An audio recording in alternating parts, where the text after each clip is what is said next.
the waiting period for this visa. Hey, the waiting period. Oh my god. The waiting period, I'm not even exaggerating. I've had it up to here. I am tensed. I don't even know how to explain it.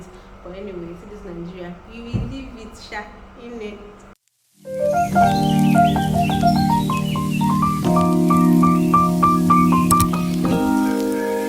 Hello guys, welcome back to my channel. It's your girl Mama Stula, and if you're a new subscriber, thank you for stopping by.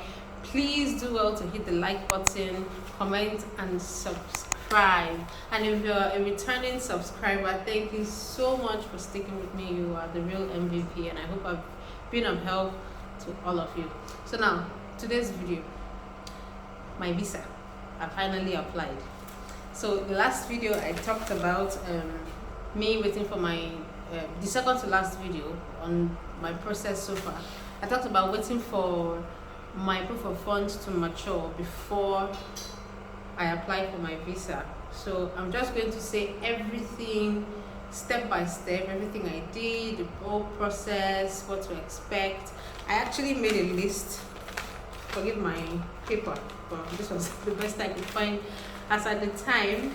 So I actually made this list in order for me not to forget anything. So I'm just going to read from this list and, as much as I can, say everything that comes to mind.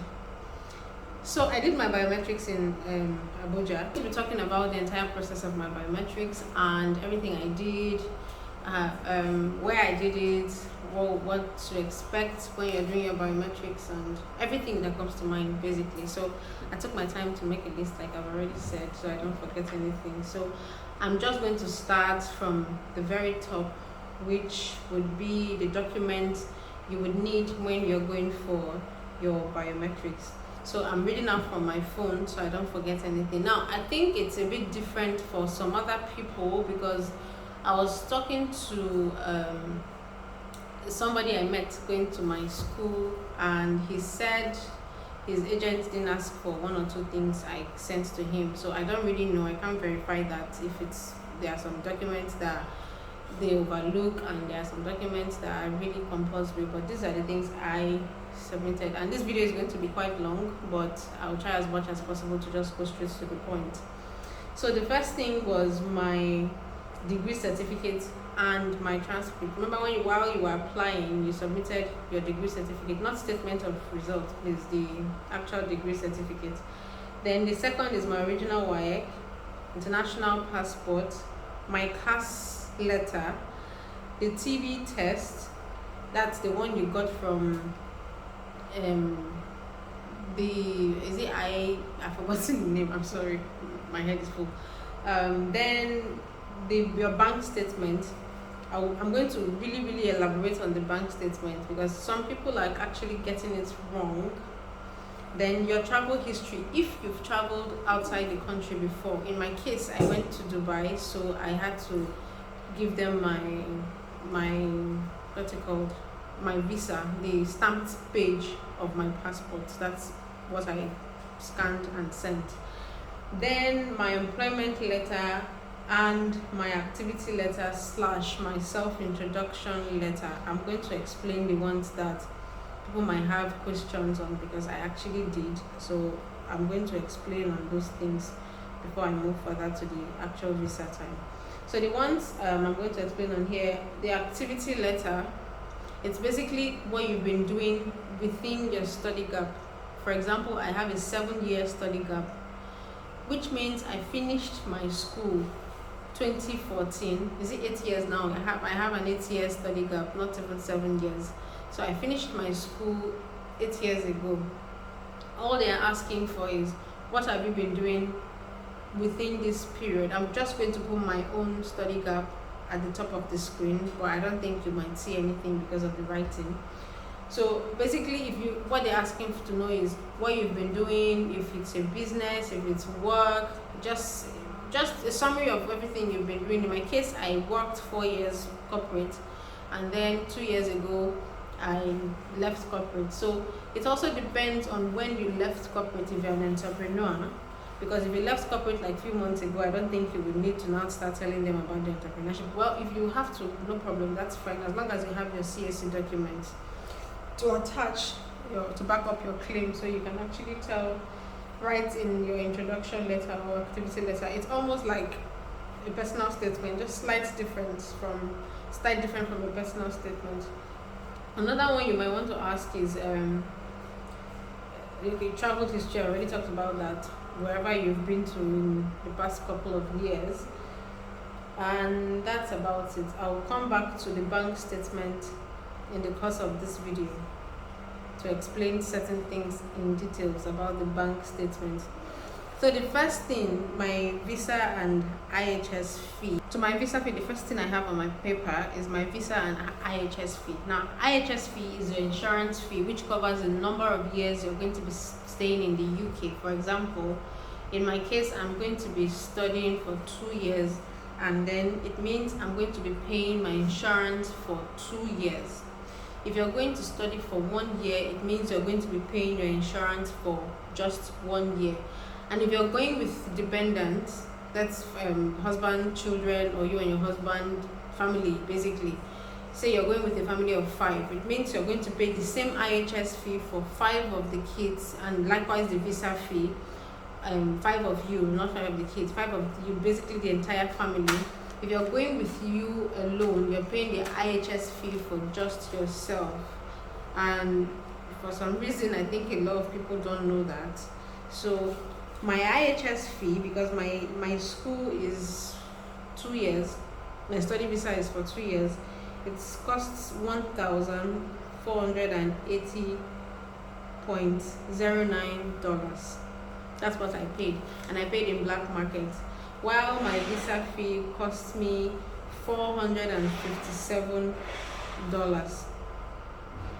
So in total, I paid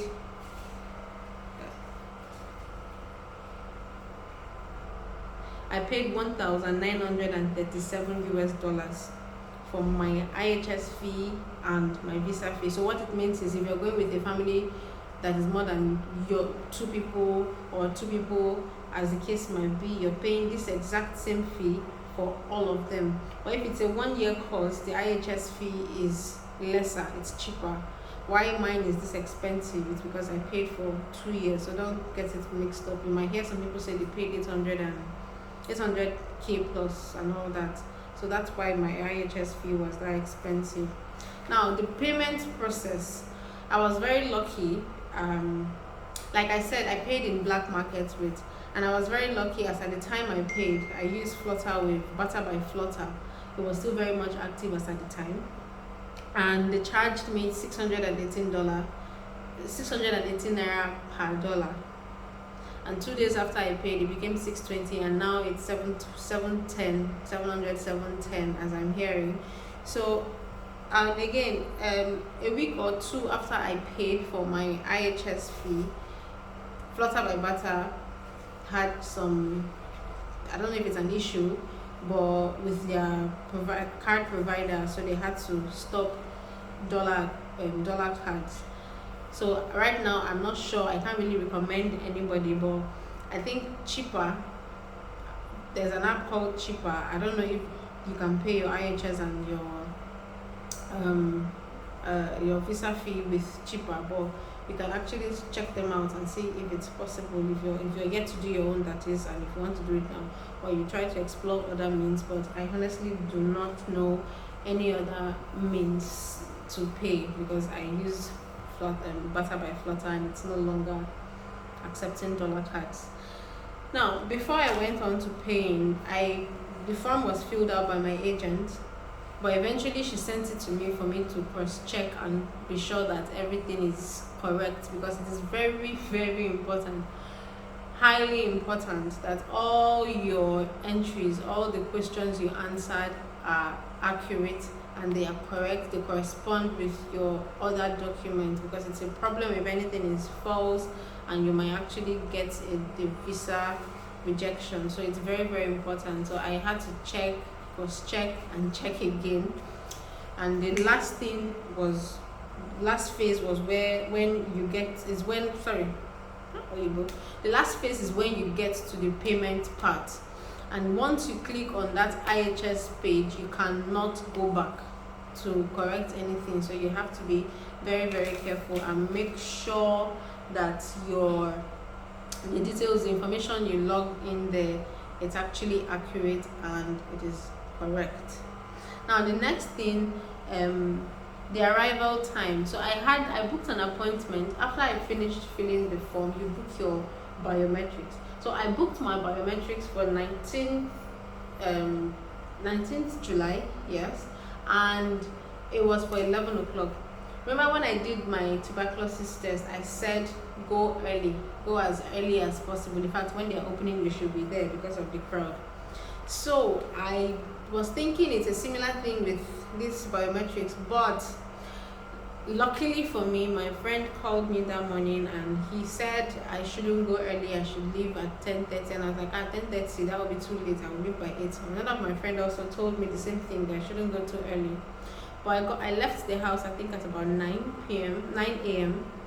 I got there at 10, and I had to stand outside to wait till my time, because unlike the tuberculosis side, these people actually keep to time to a large extent. They call you in when it's your time. So if you go there too early, you're going to have to stand outside. There are no seats, you just stand outside until it is your time, and then you go in. So because I went a bit early, I think 1 hour 30 minutes early, I had to stand outside. And even when it got to my turn, they were 20 minutes late in calling us inside. So if your biometric time, appointment time is for 3 o'clock, you can actually leave your house at 2 if there won't be traffic, or 1:30. But if you leave at 1:30, chances are you might still go and stand outside. In fact, go at the time of your biometrics, that's fine. So you don't really have to go there very early. If not, you're going to stand outside. And if it rains, it's a problem. If the sun is too hot, there's literally no shade. At the end of this video, I'm just going to put a very short clip of what the waiting looks like. The day I went, there were not many people, as much as I expected, because a friend of mine who went earlier said there were a lot of people when they went. But in my own time, there were less people. So I don't know what it will look like on other days, or when you are wanting to do your own. So you have to factor in all of that.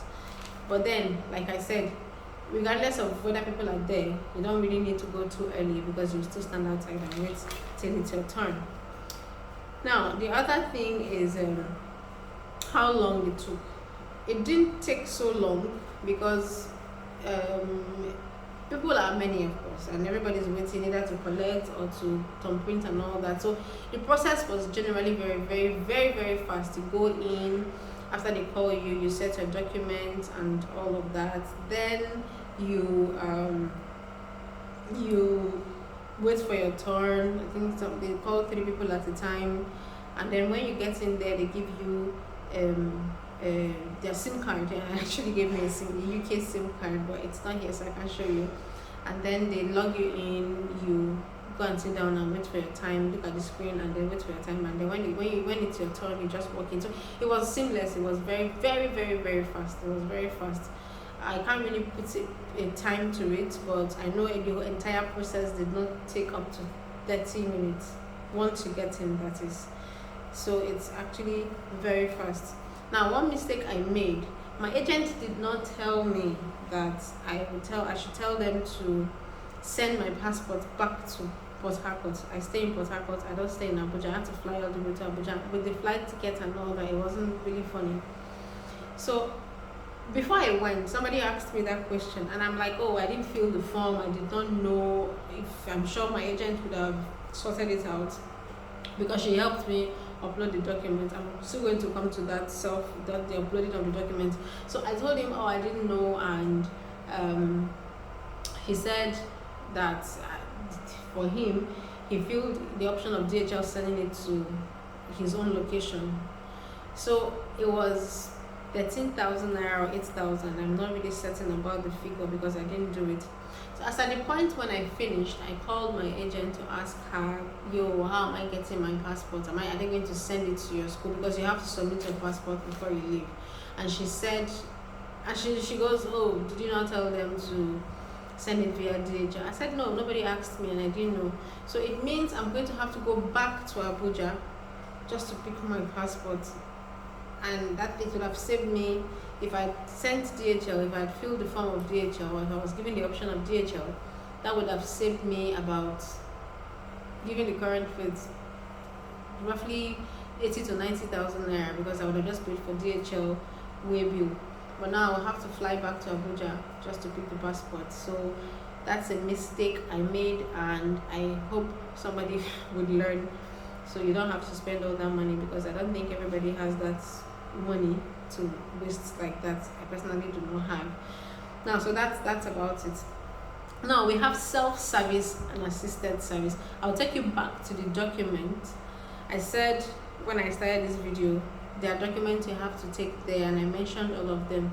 Now, if you are paying for assisted service, or rather if you want an assisted service, it means you have to get to the center and pay the people there. I don't know how much they pay, but I heard it's up to 45,000 naira. I'm not quite sure about the people. I have no way of verifying that.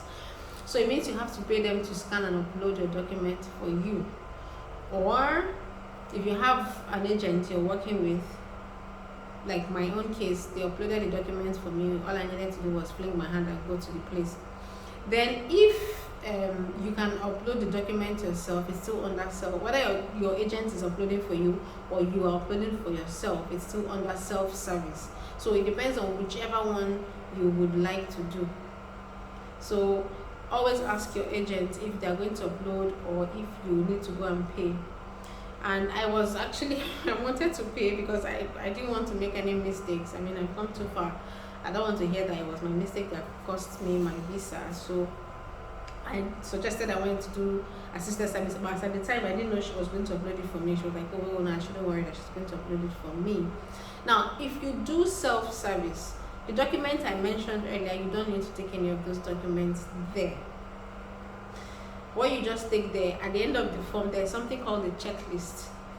It's a form you print out after you finish filling the entire form. So all you need to do is take your checklist and your passport there. But in Nigeria now, I have trust issues. I should still packed everything inside, because I don't want to hear that I went there and they tell me, oh, I need this document and it's not there. But I really didn't use any of those documents.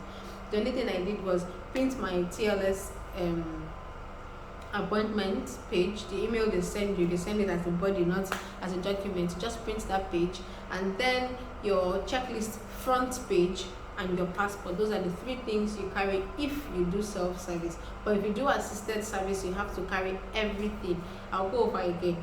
Assisted service is when the personnel there, when the workers there assist you to scan and upload your documents, while self-service is when you upload the documents by yourself. And you must have done it, or your agent uploaded it for you, and you must have uploaded the documents before you go for your biometrics if you're doing self-service. So there are two different things, and please do not forget the DHL part, very important. So you don't be like me, I'm going to be spending at least 120,000 naira because I will pay my flight tickets to and fro. I don't have ransom to pay, so I cannot even follow them before they will kidnap me. So please, those are the differences between the self-service and the assisted service. Now, the waiting period, after you finished everything with IOM and all of that, the waiting period was announced earlier, some months back, that it's now 6 weeks, 5 to 6 weeks. But for some reason, they have, and again, there is no priority visa for now. But I heard they resumed priority visa for people who are visiting, but student visa still has no priority visa. So for most people I've spoken to that got their visas, they got their visa under 15 days. But as at the day I'm shooting this video, a friend of mine has got his own after exactly 15 working days. And then the people I've met so far that are going to the UK, different schools or my school, they also got their visa. The ones that have gotten their visa, they got it in exactly 15 working days, 2 weeks thereabout. So when you apply for your visa, you have to now wait, and the waiting period, that waiting period then, okay. Every day I keep refreshing my email. It's tormenting, to be honest. But then I'm just still keeping my fingers crossed. I know everything is going to be fine and my visa is going to come out. Now, proof of funds. This is an area I need to really touch on, because so far conversations I've had, people I have met that are doing the same process, I think a lot of persons are getting this proof of fund thing wrong. And again, we went for a seminar and it was better explained. So with my amateur knowledge, let me just explain it the way I know. Now, your proof of fund is supposed to be in your account for 28 days prior to your biometrics. And your proof of funds should not, in capital letter, emphasis, it should not leave your account. Please, guys, do not touch it until you get a visa in your hand. I know a lot of people would have loaned this money and all of that, and then every month you get to pay. Please leave it, because that alone, whilst they're doing your decision making and all of that, and they maybe get to the point where they cross check. I don't know if they check everybody's account and start calling all the banks, but maybe they might just be fishing out one or two randomly. And what if it's your own official? I don't even know how they do it. I'm just giving assumptions right now. So please, after the 28 days, you leave the money in your account. After the 28 days, you print out your 28 days bank statement. And also, it's also advised to print out 30 days or more, but not less than 28 days. I was told by a representative of my school here in Nigeria while we were doing the seminar back in Abuja, that she told all of us actually that were there, that sometimes they mistakenly count the dates wrong, and instead of counting 28 days, they might count something else. Yeah, weekends are inclusive of the 28 days, so it's safer to do 30 days, 31 days and above, or at least 35 days or something, but don't leave it at just 28 days, so that you don't get to be among the unfortunate persons that maybe the person that is counting your visa might not be seen clearly that day, and maybe they will forget their eyeglasses and count your one as 26 days instead of 28 days. And now, in my own case, when my 28 days was complete, oh God, English, when my 28 days was complete, I was not around. I traveled, so I had to wait until I got back, because I wasn't really sure at what point they would ask me to submit my passport, and I needed my passport to travel, so I had to wait till I got back. So my proof of fund stayed in the account for, this is 2 months. Next week is going to make it 2 months and 2 weeks. Instead of 2 months, I planned on keeping it there. So my proof of fund actually extended. The time I was supposed to keep it, they actually extended, which is not a problem anyway, but it costs me more money. That's all I'm saying in a nutshell. So in my own case, it was after this, into the second month, I now applied, printed my 28 days statement, and then I printed 32 days, I think, and then booked my biometric field, but because I needed the money. And again, when I got back, the money I needed to apply with was not complete in my account, so I needed to wait another 2 weeks or so, a week, to apply for the visa, and my money had already been there for counting for almost 2 months. So as at the time I applied, I also did not know that I could actually book my biometrics earlier. Go to my biometric center without even booking. I don't know how to do it, but I have a friend who did that with his family. I really don't know how to do it, but while I was there, they were passing the paper around saying if you don't have an appointment for that, they write your number. So I think after they attend to everybody, they would likely attend to people who their appointments are not that day, but they came. I also heard they do that for tuberculosis too, but I can't verify that. I have no idea how it's done. Somebody just told me, but I personally know somebody who went there without having an appointment. So after I applied for my visa online on the UKVI website, I booked, my agent booked 19th, which was the earliest date as at the time for my biometrics. So it extended my proof of funds, and my money is still there, and we're already in the 3rd month, because this is the first week that is already gone, and then I still have another week to wait. Hopefully my visa is going to come out next week or upper week tops, because this is 8 days already. So please, the proof of fund, I hope I have explained it very well to the best way possible, and I hope you understand. So the next thing I have here is Sheffield meet and greet. Coincidentally, the day of my on the day of my what's it called now? On the day of my biometrics,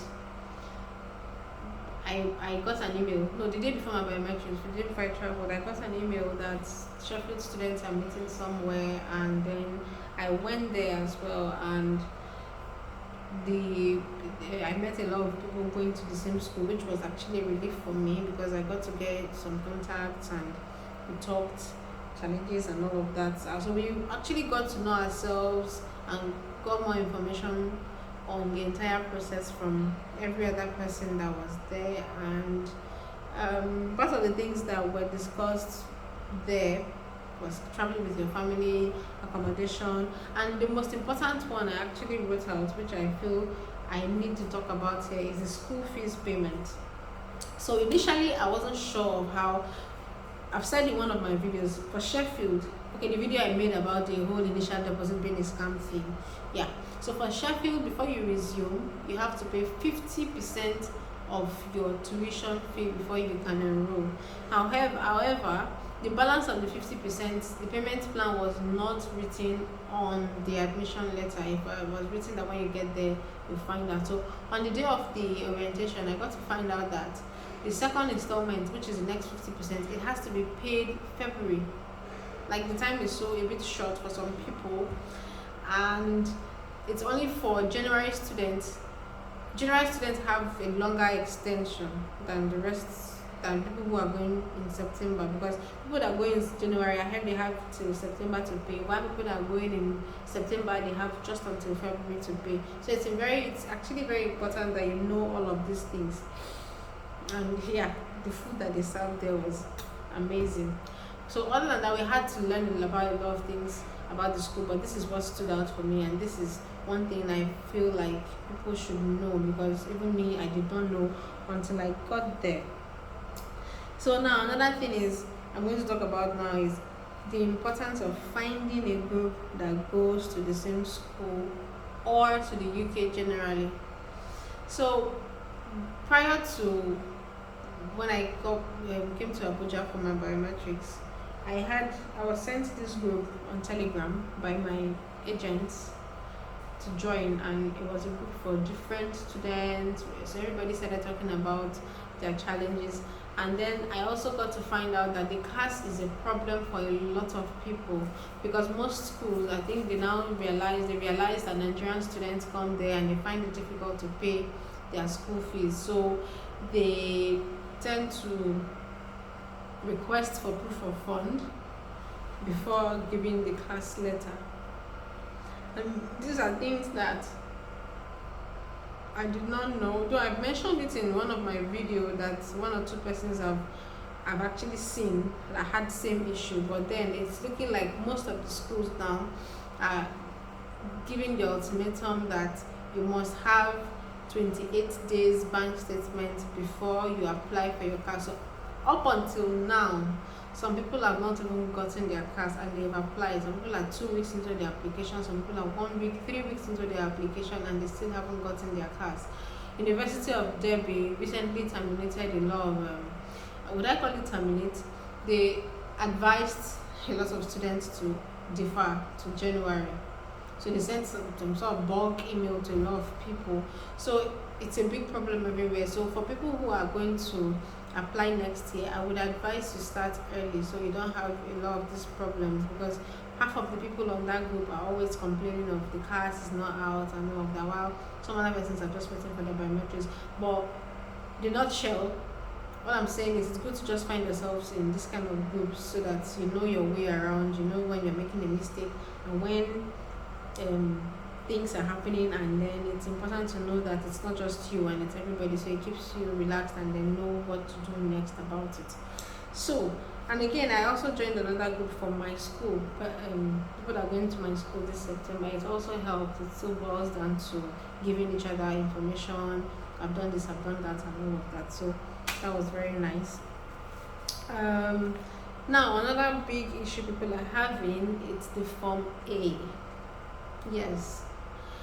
When I did my Form A, I was so pissed off. I think I did a video on that when I was really happy that my money has been deducted and all that. But the waiting was not nice. But guess what? Right now, see that bank I was complaining of, it's looking like I will have to go back there because of the hike in dollar rate and because of the black market issue and all of that. And then the rumor that Form A is going to be stopped during 31st of December, which I have no way of verifying, even though I saw a memo, but I can't really tell if that memo is authentic or not. Now, because of these factors, a lot of persons are now rushing to fill out the Form A. So the queue is so long, and aside that, it's rush hour to go to school. And then the Form A is the cheapest means to pay because every other platform takes charges the school fees in black market rates. Flywire does same. I don't know about Western Union. My school accepts Western Union, but I've not tried using it, so I don't know their rates. But the common rates are the other options people have are black market, and black market is not friendly. You're going to be paying double, almost double of what you need to pay. So, and not everybody can afford that. So the Form A is really a problem. If you know you're going to be expecting money, I would even advise you fill out the Form A now. You don't have to wait until the money is in your account because it takes 2 months, 1 month for some people. So if you're sure of getting money maybe next week or 2 weeks from now, I think you can you might as well just go ahead and apply for the Form A so that when the money comes, you know you already are on the queue waiting for your money to be deducted. So please, the Form A is always an issue, or it is an issue right now, a bigger issue than it was. That complaint was complaining. If people should get that my 1 month, I think people will be very happy because it takes way longer. I know a lot of people who had to go and use black market rates to pay for the balance of the initial deposits for the school fees just to secure the admission and the class. The last thing I want to talk about is how I feel about the entire process. Honestly speaking, I don't know if it's last minute cold feet I'm having, but I'm excited and at the same time I'm not. I really don't know how I feel. It's just a combination of mixed feeling, maybe because I've gotten to the end and this is literally the last thing I have to do. I don't really know how I feel. A part of me is excited, a part of me is scared because I really don't know what to expect. The uncertainty, I'm going to start a whole new life in a place I've never been. I don't even know how it's going to look like. But I think I'm mostly happy than I feel confused about how I feel. So yes. Well, this is the end of this video. I hope I was fast enough, I was brief enough, and I hope I was concise enough. I hope I touched everywhere I planned on touching. Anything I forget, I'm just going to be copying it up on my screen as I go further. So to everybody that is waiting for their visas, their decisions, I wish you all good luck. Everybody that wishes to apply, I wish you all good luck, and I hope to see you in the UK, some of you at least. And the anxiety I am feeling right now, some persons might understand, some persons may not understand yet, but it's all good. I know everything is going to turn out fine. So thank you guys for sticking to the end. Please don't forget to leave a comment, like, subscribe, and I'll see you in my next video. So my next video is going to be a bit short, and again at the end of this video I'm just going to put the little few clips I was able to get from that visa biometric center in Abuja. Oh yeah, before I go, please, if you can avoid Lagos, please avoid Lagos by all means. Lagos crowd, I heard it's terrible. There are a lot of people going to Lagos, but Abuja is way easier than doing it in Lagos. So I'm going to play the few clips. There were no cameras allowed, but I was able to just get, before I saw the whole no camera allowed thing, I was able to get some clips. So I'm just going to play those clips at the end of this video. And if you have any question, do comment on the comment section, and I will try as much as possible to answer everybody. So bye, it's a homegirl Mama Stula. I'll see you in my next video. Bye bye.